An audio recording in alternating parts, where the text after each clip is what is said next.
Et nous prolongeons notre réflexion avec notre invité Thomas Junod. Bonjour, vous êtes professeur adjoint à l'École supérieure d'affaires publiques et internationales à l'Université d'Ottawa. Merci de nous apporter des éléments de compréhension. Est-ce qu'on sait exactement où nous en sommes tout d'abord de ces négociations? Non, on ne le sait pas exactement. Ce qui semble être le cas, c'est qu'il peut y avoir eu un peu de progrès quand même au cours des derniers jours entre les États-Unis et l'Iran. Il y a plusieurs médias américains qui ont fait référence à un document d'une page, peut-être un peu plus d'une page, qui contiendrait 14 points ou quelque chose comme ça. Mais il faut bien comprendre si ce document-là réussit à aboutir au cours des prochaines heures ou des prochains jours, c'est pas un accord final. C'est certainement pas une paix durable. Ce que ce document-là semble proposer, même si, encore une fois, on ne connaît pas les détails, c'est un cadre pour que des négociations plus sérieuses puissent commencer la semaine prochaine ou plus tard, probablement au Pakistan. Donc, à ce stade-ci, ce qu'on voit cette semaine, c'est pas des négociations, c'est des négociations sur les négociations éventuelles. Alors, ça demeure au minimum très préliminaire encore. Ce que l'on voit aussi, c'est que les chancelleries ne cessent de faire pression pour que cette fermeture du détroit d'Ormuz cesse, notamment. C'est là l'enjeu majeur. C'est vrai qu'en entraînant la fermeture de ce détroit, on entend que Donald Trump a fait une grosse erreur et qu'il ne sait pas comment s'en sortir.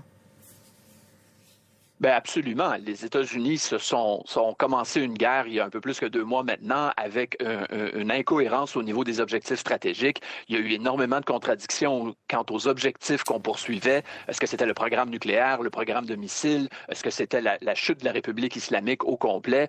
Il y a toujours eu une incohérence à ce niveau-là. L'Iran a toujours pu exploiter le manque de cohérence dans les objectifs américains.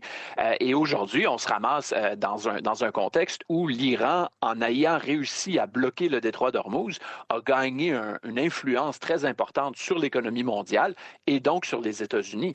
Et ici, il faut bien comprendre que pour l'Iran, le détroit d'Ormuz, c'est son levier principal. Donc, l'Iran ne va pas accepter de réouvrir complètement le détroit d'Ormuz à la navigation internationale sans concession très importante. Alors, quand les États-Unis ou d'autres pays, notamment la France, demandent à l'Iran de réouvrir immédiatement ou le plus rapidement possible le détroit d'Ormuz, ça ne va pas arriver parce que du point de vue de l'Iran, de faire ça, d'accepter cette demande-là d'entrée de jeu, ça serait tout simplement d'abandonner sa carte principale.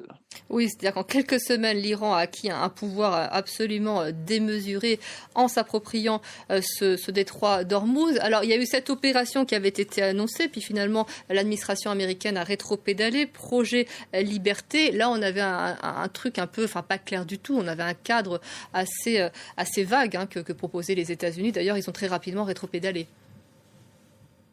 Oui, alors cette notion-là que les États-Unis pourraient commencer à escorter soit les 1500 navires qui sont coincés dans le golfe Persique, donc à l'intérieur du détroit d'Ormuz, les escorter un par un ou peut-être 2 ou 3 à la fois pour sortir du détroit d'Ormuz et éventuellement escorter des navires qui pourraient rentrer dans le détroit d'Ormuz pour aller chercher du pétrole ou du gaz naturel. Ça a toujours été une fantaisie. Il n'y avait aucune possibilité, il n'y a aucun scénario viable où ça pourrait être une solution durable pour le problème. Des escortes comme ça, premièrement, c'est extraordinairement inefficace. Comme je viens de le dire, il y a environ 1500 navires coincés dans le golfe Persique. Avant la guerre, environ 130 navires transitaient le détroit d'Ormuz à tous les jours.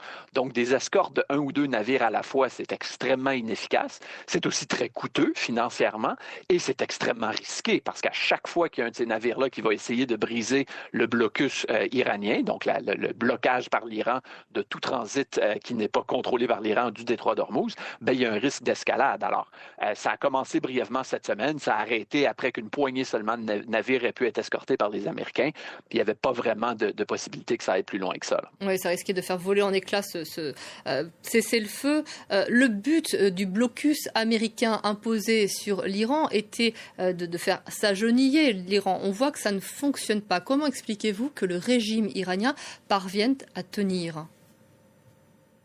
Le but du blocus américain, vous l'avez très bien dit, c'est d'ajouter à la douleur économique qui est déjà imposée à l'Iran depuis des décennies avec la quantité impressionnante de sanctions financières, commerciales, autres que les États-Unis, mais d'autres membres de la communauté internationale ont imposé à l'Iran.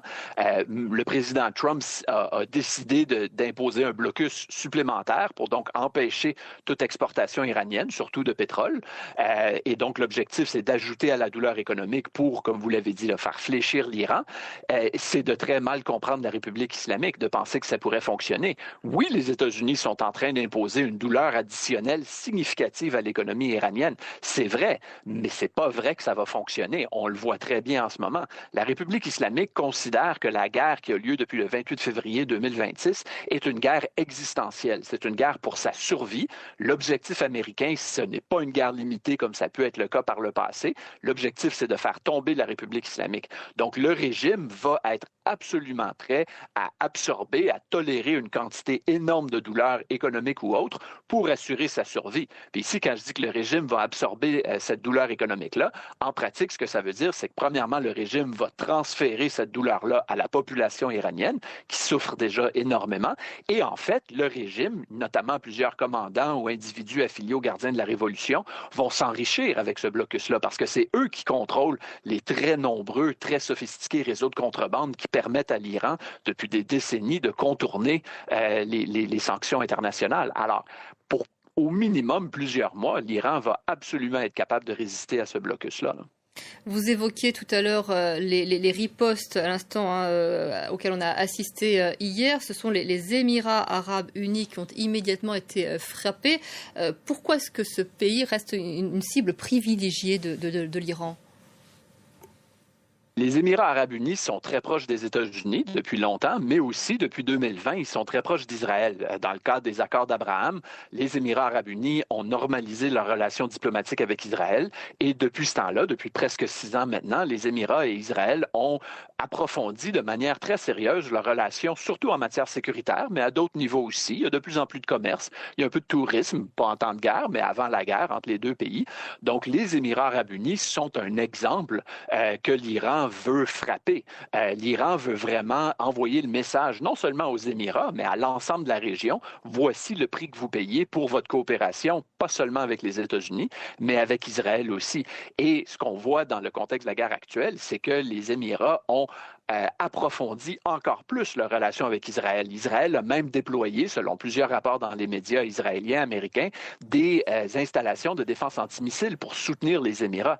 Donc, on se retrouve un peu dans un cycle où plus cette relation-là s'approfondit, plus l'Iran va vouloir frapper les Émirats arabes unis.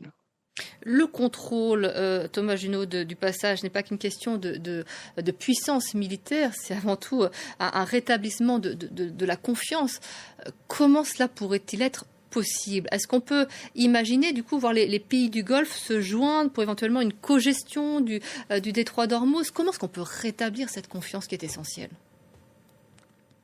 Premièrement, vous avez raison de parler de la question de confiance parce que la liberté de navigation à plus long terme dans le détroit d'Ormuz, c'est pas juste une question d'ouverture dans un passage maritime, c'est une question de confiance entre les États du Golfe, donc au sud les pays arabes, l'Arabie saoudite et les autres, au nord l'Iran, mais aussi les autres membres de la communauté internationale, puis pas seulement les États-Unis, les nombreux pays asiatiques, Chine, Japon, Corée du Sud, Malaisie, Indonésie, dont les pays ont besoin de cette liberté de navigation-là. Je pense que ce qu'il faut bien comprendre, c'est que, d'après moi, au minimum, certainement à court terme, mais très probablement à moyen terme et malheureusement, possiblement à long terme, il n'y aura pas un retour au statu quo d'avant la guerre, c'est-à-dire une liberté totale de navigation dans le détroit d'Ormuz. Le détroit va se réouvrir. Ça pourrait être long, ça pourrait prendre des semaines, voire des mois, ça pourrait nous amener beaucoup plus loin en 2026, mais la menace iranienne sur le détroit d'Ormuz, elle va être indéfinie. L'Iran a démontré ce qu'on savait en théorie, mais maintenant on le sait en pratique, qu'il est capable de fermer le détroit d'Ormuz et que ça lui donne énormément de pouvoir de négociation, un levier énorme. Donc, même si l'Iran ne va pas nécessairement systématiquement fermer ou refermer le détroit d'Ormuz à l'avenir, la menace va peser et l'Iran va constamment exploiter cette menace-là dans la zone grise, là, pas nécessairement à le fermer complètement, mais à le fermer partiellement ou à indirectement, subtilement suggérer qu'il pourrait le fermer. Et ça va lui apporter constamment énormément d'influence. Et je crois que cette menace-là, c'est notre nouvelle réalité, là. En ne parvenant pas à faire capituler le régime iranien, dans quelle position Donald Trump est-il en train de placer les États-Unis? Pour les États-Unis, cette guerre-là, c'est un échec.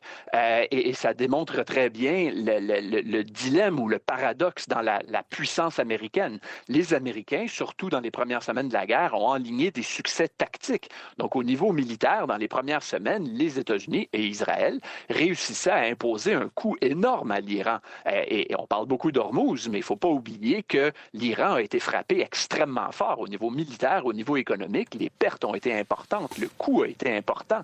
Mais les États-Unis, en raison, comme je le disais il y a quelques minutes, de l'absence totale d'une stratégie claire et cohérente, d'objectifs précis et faisables, on a vu des succès tactiques se transformer en défaites stratégiques. Et ça, c'est évidemment, c'est pas la première fois qu'on voit ça dans l'histoire de l'interventionnisme militaire américain. Cette difficulté, voire cette incapacité à traduire une domination militaire extraordinaire en succès politique et diplomatique. Et là, aujourd'hui, on se ramasse dans une situation qui illustre très bien ce paradoxe-là, cet échec fréquent américain où, malgré sa supériorité militaire, leur supériorité militaire, les États-Unis se ramassent aujourd'hui dans un nouvel équilibre régional, comme je viens de dire dans la question précédente, qui leur est plus désavantageux que par le passé, là. Je vous remercie beaucoup, Thomas Junod, pour ces éléments de compréhension. À l'instant, on apprend justement qu'il y a eu des tirs de missiles depuis des drones iraniens sur les Émirats arabes unis. Donc, à nouveau, des frappes iraniennes sur le territoire.